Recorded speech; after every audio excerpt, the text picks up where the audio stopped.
Bonsoir à toutes et à tous. J'espère que vous allez bien. Je vais à présent vous lire l'introduction.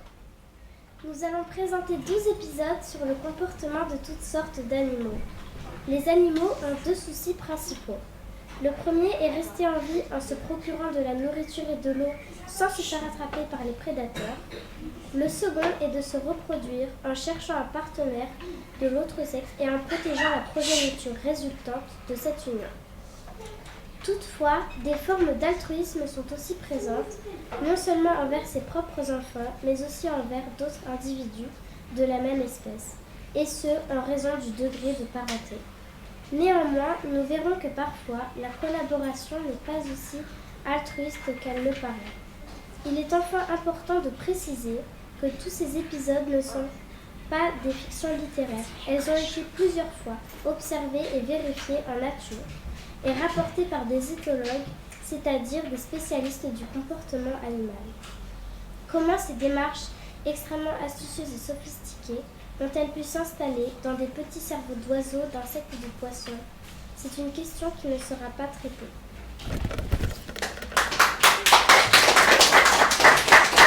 Première partie, savane. Épisode 1, la boule de caca. En nature, tout est utilisé, même du caca, et en plus comme nourriture. C'est étonnant comme il y a des créneaux pour toutes les formes d'adaptation et des espèces capables de tirer parti de toutes sortes de nourriture. Les scarabées stercoraires, par exemple, ramassent les crottes des chèvres, des lapins, etc. Ils en font des boulettes, non seulement pour en manger, mais aussi pour y conserver leurs œufs dans la tiédeur de la fermentation. Ces boulettes sont roulées par le scarabée vers le trou dans le sol qui lui sert de repère et augmentent de volume au fur et à mesure que la matière y est ajoutée. Pour l'insecte, il devient de plus en plus difficile de faire avancer la boule. Mais voilà qu'un autre scarabée savant s'amène pour l'aider et rend le travail plus facile.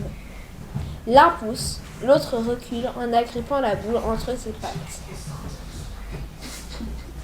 Ils parviennent enfin, après beaucoup de tribulations, à l'entrée du repère.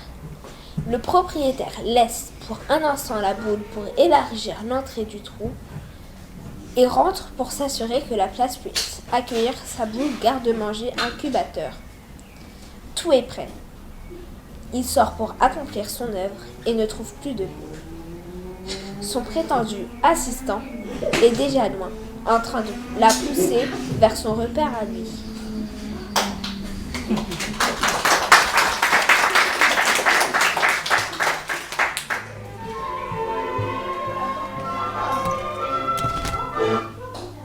Épisode 2. Le cadeau.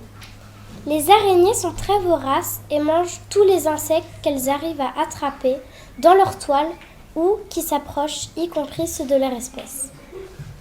Les mâles sont plus petits que les femelles et donc quand ils sont ensemble, l'époux est en grave danger d'être dévoré par son épouse. Si les mâles ne s'éloignent pas rapidement quand les femelles ont faim, ils sont tout de suite transformés en casse-croûtes. Certaines espèces ont trouvé une astuce pour sauver leur peau. Le mâle se présente avec un insecte enserré dans une sorte de cocon de toile d'araignée. La femelle prend du temps pour libérer le cadeau de son emballage et pendant ce temps, son époux se met en sûreté. Ce qui est surprenant est qu'il y a parfois des petits malins qui se présentent avec un écheveau qui ne contient rien, juste pour avoir le temps de filer pendant que l'araignée femelle s'escrime avec son faux cadeau.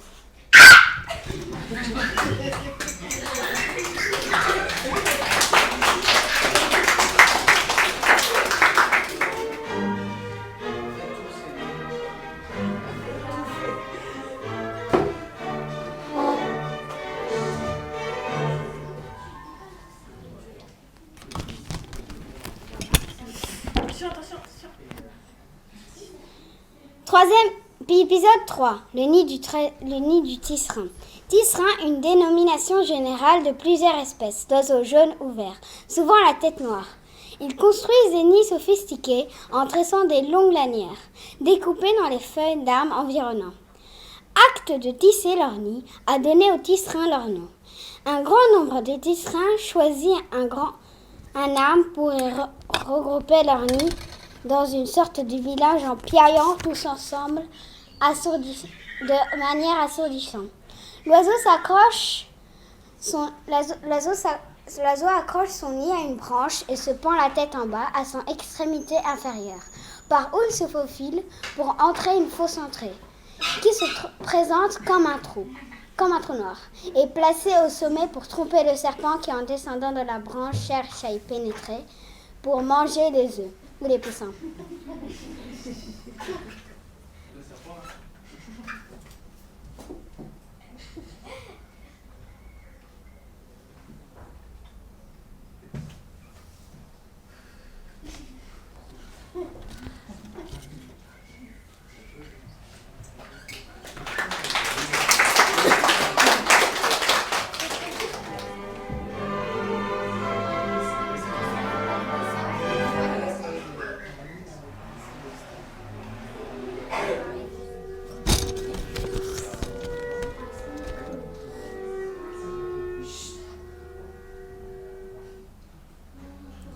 Épisode 4, mimétisme. La nature doit trouver des astuces pour permettre aux créatures petites et faibles de se maintenir en vie, en particulier en ne se faisant pas repérer par un potentiel prédateur. Une bonne méthode consiste à se confondre avec l'environnement pour se rendre presque invisible. Il y a par exemple des insectes ou des petits oiseaux qui ont la même forme et la même couleur que les feuilles des arbres sur lesquels ils vivent. Et donc, il est presque impossible de les distinguer de leur milieu habituel. Cette stratégie s'appelle mimétisme. Un autre système, pour éviter d'être mangé, c'est produire dans son corps un poison ou une substance nauséabonde qui tue ou dégoûte les prédateurs. Les animaux qui choisissent cette stratégie sont en général très voyants, habillés de couleurs vives, comme pour signaler leur dangerosité. Mais alors, d'autres petits malins, qui sont parfaitement inoffensifs, s'arrangent pour avoir exactement le même aspect que ceux qui sont dangereux, comme pour dire « Ne t'approche pas, je ne suis pas comestible ». Ce type particulier de mimétisme leur permet de faire l'économie de la production du poison, qui est toujours une affaire coûteuse pour le métabolisme.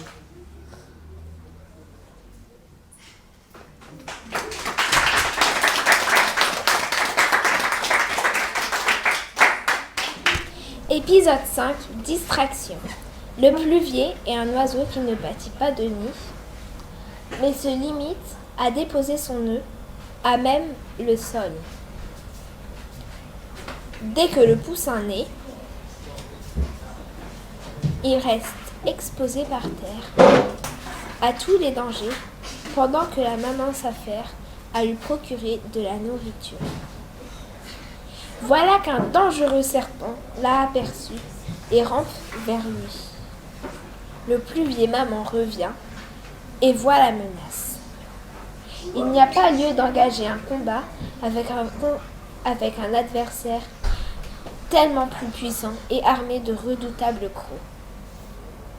Au lieu de cela, elle plaque l'une de ses ailes contre son corps et agite l'autre en poussant des cris stridents, comme si elle était blessée et ne pouvait pas s'envoler. Le serpent voit en elle une proie plus facile et plus en chair que son chétif poussin. Il change d'objectif et se met à la poursuite de l'oiseau adulte. Mais c'était une ruse. Une fois le serpent suffisamment éloigné de son petit, la maman s'envole et laisse le serpent bredouille.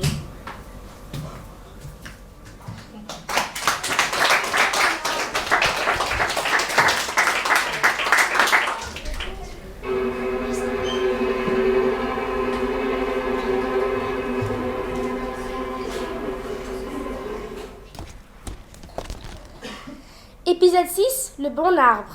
Les chimpanzés sont des primates sociables qui vivent et se nourrissent sur les arbres. Ils ont été étudiés pendant 40 ans dans toutes les phases de leur vie et de leurs activités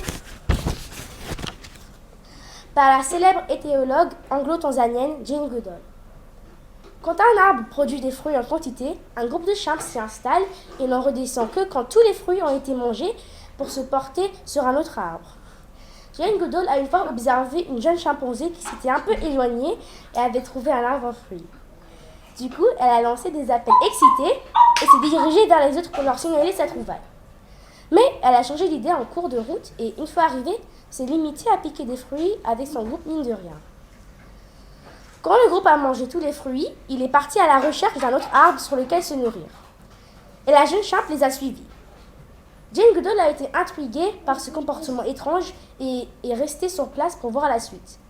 Ce qu'elle attendait a fini par arriver. La chimpanzé est retournée en catimini en regardant derrière elle pour aller vers son arbre et se remplir tranquillement le ventre sans rivaux gênants.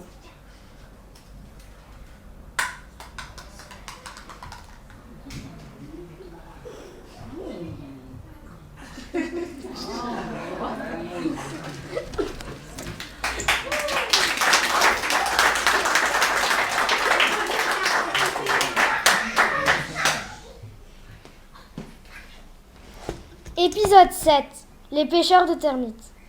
Voici encore une observation de Jane Goodall, cette fois sur le comportement des mères chimpanzés avec leur progéniture. L'apprentissage des bonnes astuces. Les mamans apprennent aux enfants à distinguer fruits, racines et bourgeons comestibles de ceux qui ne le sont pas. Elles les mettent en garde contre les plantes, les serpents et les insectes dangereux.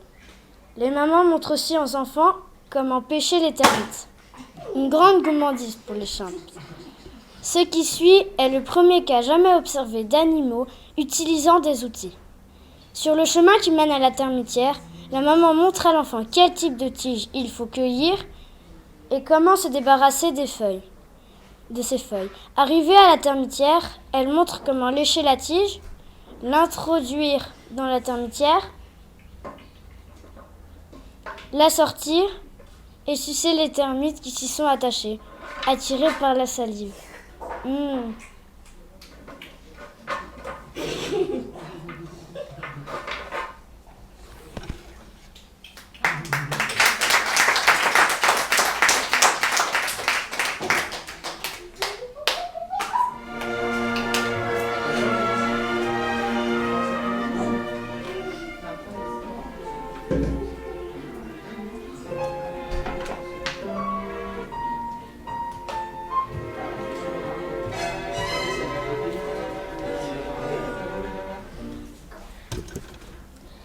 Épisode 8. Les cachettes. Les corbeaux sont omnivores, c'est-à-dire qu'ils peuvent manger à peu près n'importe quoi. Parmi tous les oiseaux, ils ont le cerveau le plus développé, entre autres justement pour pouvoir distinguer ce qui est comestible de ce qui ne l'est pas. Des charognes d'animaux morts, récemment sont une aubaine pour eux. Mais évidemment, ils ne peuvent en manger qu'une petite quantité à la fois. Le reste est déchiré en morceaux et enterré en plusieurs endroits pour être consommé plus tard.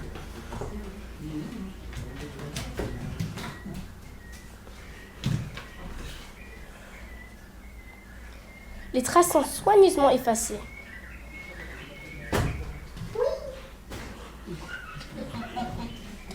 Le corbeau qui arrive le premier sur la charogne en est le possesseur et sa propriété est respectée par les autres.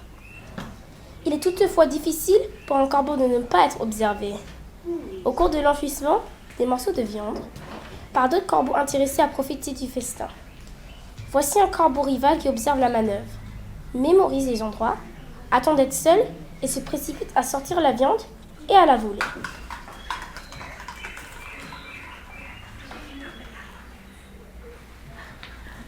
Quand le premier revient, il se rend compte de ce qui s'est passé. Il attend à son tour d'être seul et recommence. Cette fois, il multiplie les endroits et dans certaines cachettes bien visibles, il fait croire d'avoir mis de la viande. Il la retire, en essayant de ne pas être observé.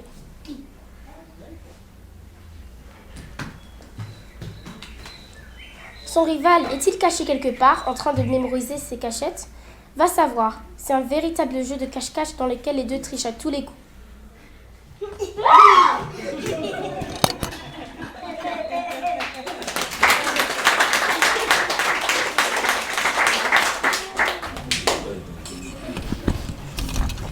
Deuxième partie, la mer. Épisode 9, mon œil. Dans l'eau, comme sur la terre, la nature est théâtre de l'éternelle course entre celui qui a les meilleures armes, le prédateur, et celui qui emploie La meilleure technique évasive, la proie. Nous avons déjà vu sur Terre la technique du mimétisme et celle de la distraction. Elles sont aussi omniprésentes dans la mer, mais elles ne sont pas les seules. Il y a aussi dans tous les environnements d'autres stratégies pour tromper l'agresseur. L'une de ces stratégies est celle de le tromper sur la position de son corps en lui faisant croire que la tête est là où en fait est la queue et vice-versa. Car si un prédateur veut neutraliser un animal, il lui faut viser la tête, qui est la partie la plus vulnérable. Il se pose donc la question, où est la tête? Réponse, là où se trouve l'œil. Par conséquent, si la proie a un œil clairement visible sur la queue, elle sera prise pour la tête. Et elle sera la cible de l'attaque. Le prédateur, ainsi dupé, laisse à la proie du temps précieux pour se dégager. Il y a même de chances que, si le faux œil est grand, l'agresseur ait peur de s'en prendre à un adversaire qu'il croit trop puissant et renonce à l'attaque. Voilà pourquoi il y a des papillons, des oiseaux et des poissons comme ceci, dont le vrai œil passe inaperçu et le faux œil est par contre magnifié.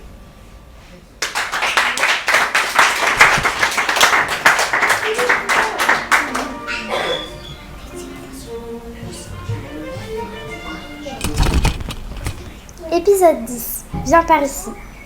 C'est plus pratique pour le prédateur de faire approcher la proie et la capturer sans bouger que de lui courir après. C'est la stratégie qu'a adoptée le poisson-pêcheur. Bien avant qu'il y ait des humains pour inventer la canne à pêche, ce poisson en a été équipé comme partie intégrante de son corps.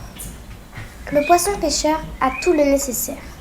La fausse canne, la fausse ligne et au bout un cartilage, un faux appât qui ressemble à un petit poisson frétillant. Toujours est-il que ça permet à ce forban de faire venir directement vers sa bouche ses repas et il n'a plus qu'à le gober.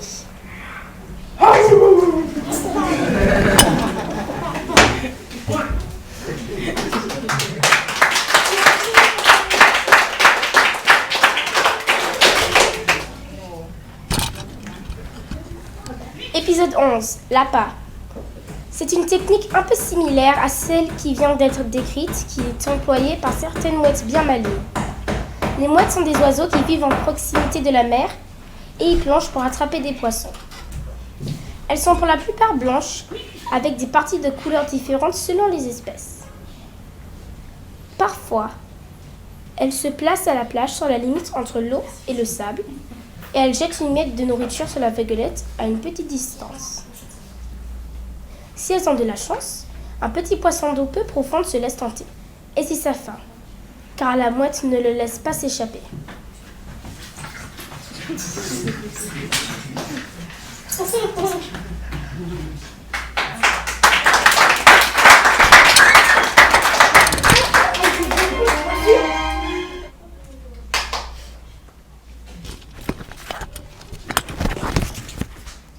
Épisode 12. Le point rouge. Certaines espèces de mouettes ont sur leur bec long et pointu un rond rouge de la taille d'une pièce de 10 centimes. Quand il y a de nouveau-nés dans leur nid, les parents leur amènent des poissons en les gardant dans leur gorge. Les poussins sont conditionnés pour réagir à la vue de points rouges sur le bec des parents. Lorsque ceux-ci reviennent au nid après la pêche, les poussins picotent dessus avec leur bec. Ce à quoi les parents réagissent à leur tour en faisant remonter le poisson dans leur bec pour nourrir les petits faméliques. Si on fait voir un poussin une feuille de papier avec un rond rouge, il tape dessus.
la la la la.